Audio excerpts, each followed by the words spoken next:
He made the assertion that white people should commit suicide as an ethical act. And here's a quote from him directly. The reality in South Africa today is that most white people spend their whole lives only engaging Black South Africans in subservient positions. My question is then, how can a person not be racist if that's the way they live their lives? The only way then for white people to become part of Africa is not to exist as white people anymore. If the goal is to dismantle white supremacy, and white supremacy is white culture, then the goal has to be to dismantle white culture and ultimately white people themselves.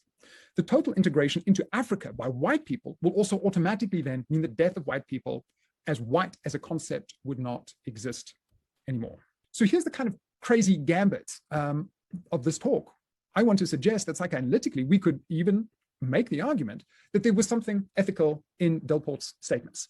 Now, I suppose, parenthetically, we could say that Delport's kind of a young, fired up academic, and maybe, there's a little bit too much of a dramatization in some of his comments. But nevertheless, I want to make the argument that there is some kind of ethical dimension to his provocations.